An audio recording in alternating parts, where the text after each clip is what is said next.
The closing down of CEPEP, URP, and forestry. And when we have programs like the National Program for the Upkeep of Public Spaces, you know what hot in the PNM? We have eliminated the contractors and the political friend and family. Right. We have eliminated the gangsters. Right. And we are employing people directly. Instead of they getting $80 or $90 a day, they are getting $200 and $250 a day. Wow. A meaningful wage. So cut out the middleman. We cut out the middleman. So it costing us less but we could pay the real workers more money. Okay. Correct. And it means that they could feed their family, they could depend on it. When you're working for $90 a day, by the time you finish work, you travel home. So you go and buy a bread and a sweet drink for your children, and the money done. Money done, yeah. And I've known, of course, there were people, and I say this, PNM did it with CEPEP. All them ministers had relatives who had CEPEP contract. Them councillors who up and down talking about my region is so underserviced. Them and all the family had contract. Some of them themselves had CEPEP contract. We have sitting members of parliament now on the opposite side who had CEPEP contracts. They are not protesting for you, who was the corporation, the worker, the CEPEP labourer. They are protesting for themselves because they're not getting that money.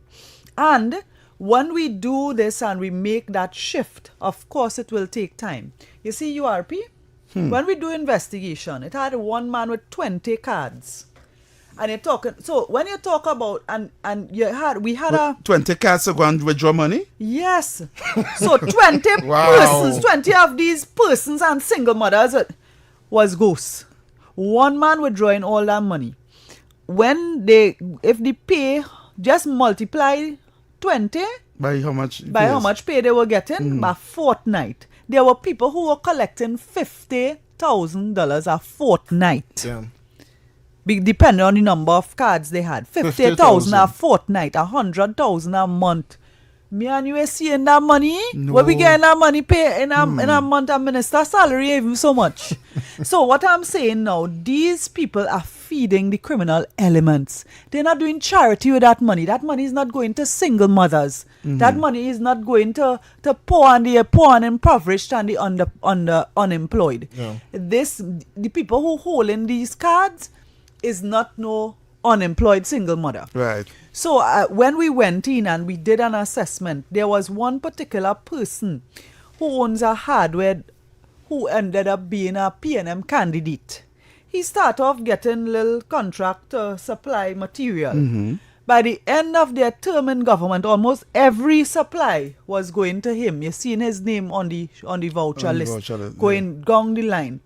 But when we check into the details, what you would get in a hardware for $5, he's selling them it for $50. Oh, wow. And the same program manager signing off on this and inflating the prices. Wow. They have a lot of unused material. They make road signs that never used, 300 road signs, and the cost of it is about $3,000 to produce one. And if you see the little flimsy road sign, so it's a clear abuse of funds, taxpayers' money. When we came in and we observed the trends, if anybody knows the URP head office in El Sikoro, right, is Autorama building.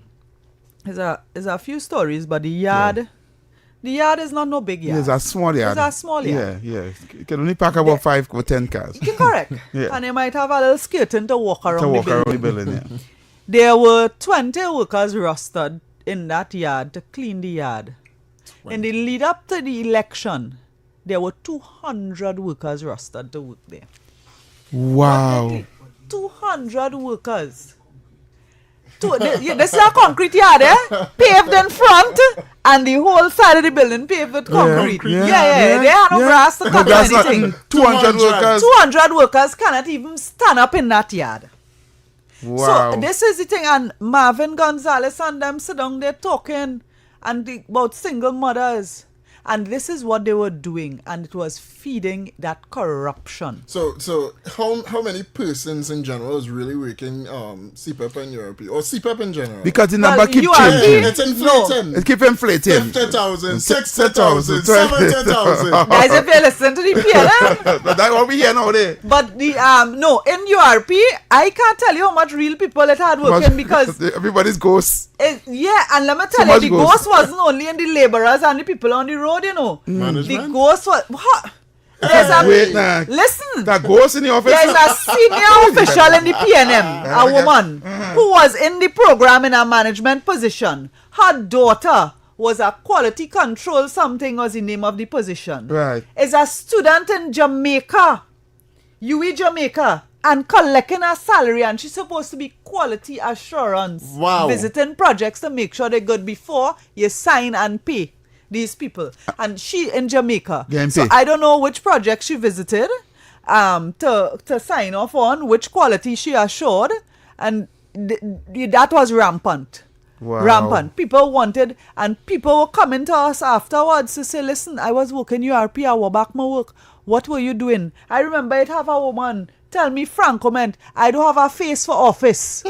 I want you to put me in URP, but I not going in that office. And because they had gotten so accustomed to the culture of corruption under the PNM, and the PNM was using this to feed their elements. Yes. My God. So I think, you know, there are people who depended on the URP, but because of how small the URP pay was, it wasn't that was their only source of income. Right. I met women who worked in the schools who were there to like clean the schoolyard and so on, and they were working for their pay. But that was not in a majority, you know, and many of them were doing other jobs as well. So we want to continue to create employment, but people who want to just suck money out of the system, we cannot do that. We cannot do that. There are people who really need jobs. There are people who are really willing to work, and that has been a tough decision. And you know, Kamla Persad-Bissessar as a Prime Minister having to take that tough decision, it means that we are saving money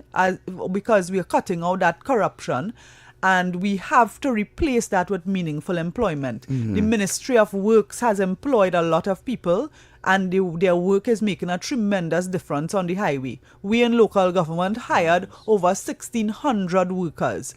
We had a lot of new officers hired in municipal police, in the TTPS, prisons as well. So you have a lot of employment taking place. But it is not, as I say, this gimme thing that the PNM created.